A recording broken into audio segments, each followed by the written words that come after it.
बिस्मिल्लाहिर्रहमानिर्रहीम।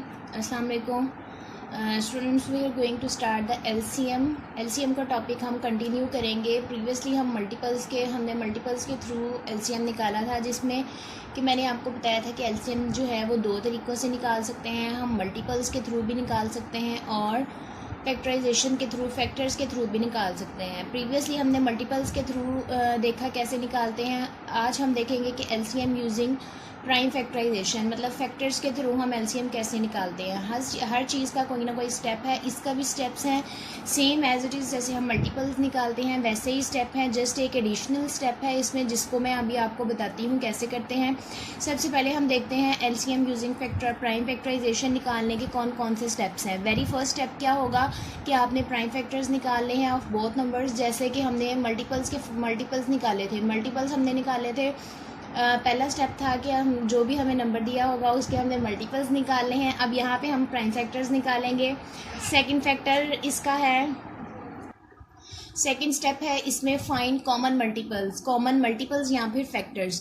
सेम ये दोनों वैसे ही हैं स्टेप्स। उसमें हमने क्या किया था, मल्टीपल्स निकाले थे, इसमें हम क्या करेंगे, फैक्टर्स निकालेंगे, देन हम कॉमन फैक्टर्स निकालेंगे। उसमें हमने कॉमन मल्टीपल्स लिए थे, इसमें हम कॉमन फैक्टर्स निकालेंगे, जिसको हम C.F भी कह सकते हैं। Both words will be capital. Common factor इसकी शॉर्ट फॉर्म C.F होगी।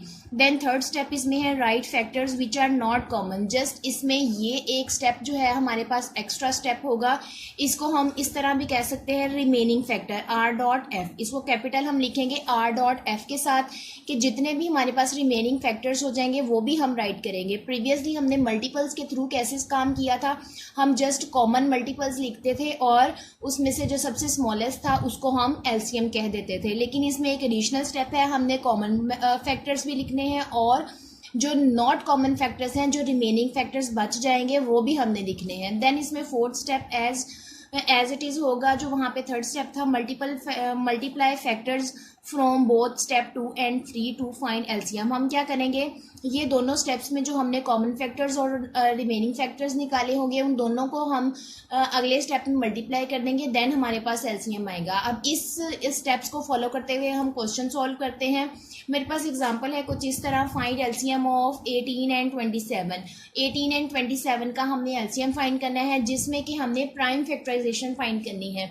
अब प्राइम फैक्टराइजेशन फाइंड करने के भी हमारे पास दो मेथड हैं, जैसे कि प्रीवियसली आप लोग एक्सरसाइज 4.5 में देख चुके हैं कि हम प्राइम फैक्टराइजेशन जो है वो दो तरीक़ों से कर सकते हैं, that is called tree method and division method. मैं यहाँ पे आपको एक क्वेश्चन दोनों तरीक़ों से सॉल्व करके दिखाऊंगी, ट्री मेथड से भी और डिवीजन मेथड से भी। तो आप लोग जिस मेथड से आपको इजी लगेगा आप उस मेथड से सॉल्व कर सकते हैं। आपने जस्ट प्राइम फैक्टर्स निकालने हैं, बेशक आप वो ट्री मेथड से निकालें या फिर आप डिवीजन मेथड से निकालें, बस आपके फैक्टर्स जो हैं वो ठीक होने चाहिए।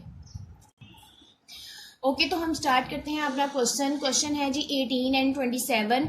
सबसे पहले मैंने 18 के प्राइम फैक्टर्स लिए हैं। 18 के प्राइम फैक्टर्स को लेने के लिए ट्री मेथड में हम क्या करते हैं, सबसे पहले हम स्मॉलेस्ट नंबर से स्टार्ट करते हैं सॉल्व करना। अब यहाँ पे मेरे पास स्मॉलेस्ट नंबर का क्या होगा, 2।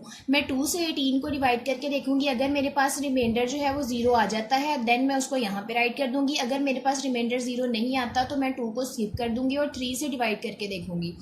अब यहाँ पे मैंने 2 से डिवाइड करके देखा 18 को, तो 2 9s आर मेरे पास 18 आ गया। उसके बाद यहाँ पे 3 3s आर 9, यहाँ पे 3 3s आर मैंने 9 लिख दिया। अब बहुत से स्टूडेंट्स को कन्फ्यूजन होती है क्योंकि बुक पे यहाँ पे 1 मोर सर्कल लिखा हुआ है। अब इसका मतलब ये है कि आपने अपना सारा क्वेश्चन जो है वो एज इट इज सॉल्व कर लेना है। सॉल्व करने के बाद आपने यहाँ पे जितनी इसकी लेयर्स बनेंगी आपने राइट साइड से देखना है, जितनी लेयर्स बनेंगी आपने उतनी लेयर्स यहाँ पे कंप्लीट कर लेनी है। अब जैसे यहाँ पे मैंने सर्कल नहीं राइट किया था, लेकिन मेरे पास कितनी लेयर्स हैं, 1 and 2, लेकिन इस तरफ मेरे पास कितनी लेयर है, सिर्फ एक ही लेयर है और यहाँ पे नीचे ये इधर एम्प्टी स्पेस है। तो मैं क्या करूँगी, यहाँ पे सर्कल लगा के ये वाला 2 जो है वो एज इट इज यहाँ पे राइट कर दूंगी और उसके बाद मैं यहाँ से लेफ्ट टू राइट साइड से इसके फैक्टर्स जो हैं वो लिखना स्टार्ट कर दूंगी। अब लेफ्ट से राइट साइड के से फैक्टर्स जो हैं वो मेरे पास प्राइम फैक्टर्स जो हैं, प्राइम फैक्टर्स को हमने शॉर्ट फॉर्म दी है P.F ऑफ 18। प्राइम फैक्टर्स लिखूंगी मैं, इसके हैं 2 × 3 × 3। जब फैक्टर्स हमारे पास आ जाते हैं, इसको हम प्रोडक्ट फॉर्म में लिख दें तो इट्स मीन दैट कि वो हमारे पास प्राइम फैक्टर्स होते हैं।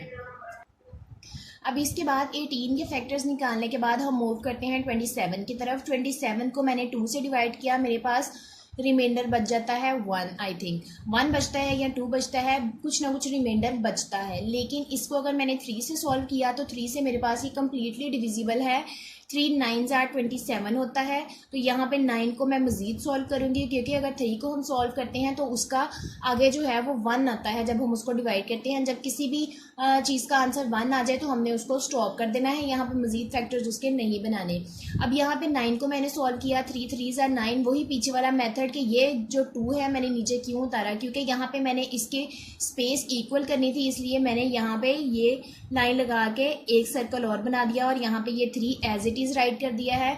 यहाँ पे आपने बस इसके लेवल्स इक्वल करने हैं। Then left to right side से मैं इसके फैक्टर्स लिख दूंगी। जब हम फैक्टर्स को मल्टीप्लाई करके फॉर्म में लिखते हैं तो वो हमारे पास प्राइम फैक्टर्स आ जाता है। अब ये इसके प्राइम फैक्टर्स लिख दिए हैं मैंने। P.F जो है वो 27 के प्राइम फैक्टर्स मैंने राइट कर दिए हैं। इसके बाद ये जो मेरे पास प्राइम फैक्टर्स हैं, मैंने 27 के भी प्राइम फैक्टर्स लिख दिए हैं और 18 के भी प्राइम फैक्टर्स लिख दिए हैं। अब इसमें हमारे पास जो है वो सेकंड स्टेप क्या था कि हमने find common multi factors find करने हैं। इसमें हमारे पास कॉमन फैक्टर्स क्या होंगे, कॉमन फैक्टर्स अगर हम फाइंड करते हैं तो वो मेरे पास आते हैं कुछ इस तरह। ये मेरे पास है, यहाँ पे भी मेरे पास, यहाँ पे 2 है लेकिन यहाँ पे 3 है। अब देखिए नीचे मेरे पास कहीं भी 2 नहीं है, तो इसका मतलब ये कॉमन फैक्टर नहीं होगा। फिर हम नेक्स्ट डिजिट की तरफ मूव करते हैं, मेरे पास ऊपर भी 3 है और यहाँ पे भी 3 है। तो आप या तो इसको सेपरेट सेपरेट इस तरह सर्कल कर दें, या फिर आप इसको ऐसे भी सर्कल कर सकते हैं। अब यहाँ पे भी 3 है और यहाँ पे भी 3 है, दोनों ओके। तो मैंने ये 3 और ये वाले 3 को भी सर्कल कर दिया है विद 1 सर्कल। यहाँ पे मैंने ऊपर वाले को सेपरेट और नीचे वाले को सेपरेट सर्कल किया है, लेकिन यहाँ पे मैंने क्या किया है, एक ही सर्कल में दोनों को सर्कल कर दिया है। अब हमने यहाँ पे थर्ड स्टेप में क्या करना है, थर्ड स्टेप हमारा था कि हमने सेकंड स्टेप हमारा था कि हमने कॉमन फैक्टर्स लिखने हैं। थर्ड स्टेप था हमारा कि हमने रिमेनिंग फैक्टर्स भी लिखने हैं।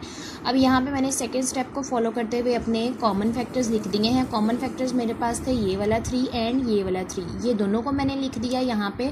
देन मेरे पास रिमेनिंग फैक्टर्स जो हैं, आप नॉट कॉमन फैक्टर या फिर रिमेनिंग फैक्टर दोनों में से कोई एक वर्ड लिखोगे। रिमेनिंग फैक्टर लिख लोगे तो मोस्ट इफेक्टिव है, ऑथेंटिक है रिमेनिंग फैक्टर। अब आपने यहाँ पे हमारे पास रिमेनिंग फैक्टर कितने हैं, ये 4 डिजिट्स जो है ये हमारे पास यहाँ आ गए, लेकिन आपने लिखना क्या है, इसको 1 टाइम लिखना है। अब यहाँ पे 2 डिजिट्स को मैंने सर्कल किया है, लेकिन आपने लिखना है इसको कितने टाइम है, 1 टाइम। फिर यहाँ पे भी मैंने 2 नंबर्स को सर्कल किया है, लेकिन मैंने लिखना कितने टाइम है, 1 टाइम। यहाँ पे मेरे पास रिमेनिंग बच जाता है 2 एंड 3, इसको भी राइट कर लेंगे। 2 एंड 3 मेरे पास रिमेनिंग बच जाता है। देन हम क्या करेंगे, इसका लिख लेंगे मल्टीपल। इसको एलसीएम लिखने का क्या था, इसका फॉर्मूला कि हमने कॉमन फैक्टर्स भी लिखने हैं और रिमेनिंग फैक्टर्स को भी हमने मल्टीप्लाई कर देना है। कॉमन फैक्टर्स मेरे पास क्या आए थे, 3 मल्टीप्लाइड बाय 3 और रिमेनिंग फैक्टर मेरे पास थे 2 मल्टीप्लाइड बाय 3। अब इसको मल्टीप्लाई करें, 3 2s are 6, 6 3s are कितने होते हैं, 18, 18 3s are, तो 18 3s are जो होते हैं वो हमारे पास होते हैं 57। अब 57 जो है ये हमारे पास एलसीएम आया है किसका, 18 एंड 27 का एलसीएम आया है थ्रू प्राइम फैक्टराइजेशन है। यहाँ पे मैंने एलसीएम लिया है थ्रू ट्री मेथड से मैंने इसका एलसीएम लिया है। यहाँ पे मैं आपको डिवीजन मेथड से भी इसका एलसीएम लेना बताऊंगी।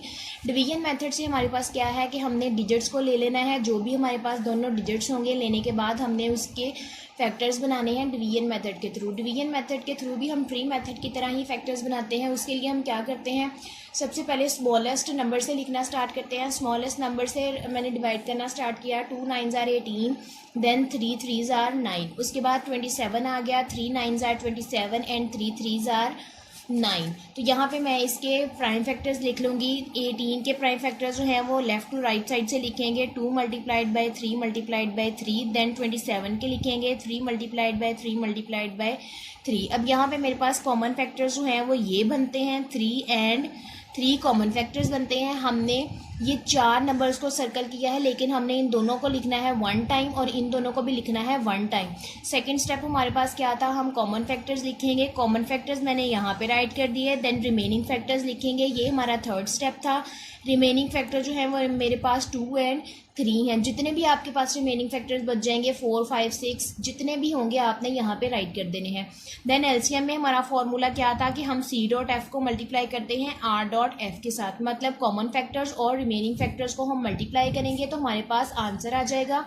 अब यहाँ पे मेरे पास कॉमन फैक्टर्स क्या हैं, 3 मल्टीप्लाइड बाय 3 और मल्टीप्लाइड हम इसको करेंगे रिमेनिंग फैक्टर्स के साथ जो कि हैं 2 मल्टीप्लाइड बाई 3। अब इसको मल्टीप्लाई करेंगे 3 3 ज़ार 9, 9 2 ज़ार 18, 18 3 ज़ार क्या आता है मेरे पास आंसर 57। अब देखें इससे भी मेरे पास आंसर 57 आया है और ये जो मैंने आपको सॉल्व करके दिखाया था ट्री मेथड से उसका आंसर भी मेरे पास 57 आया है। आप इसको किसी भी मेथड से सॉल्व कर सकते हैं, बस आपके जो हैं वो फैक्टर्स करेक्ट होने चाहिए। फैक्टर्स करेक्ट होंगे तो आप इसको इजीली सॉल्व कर सकते हैं।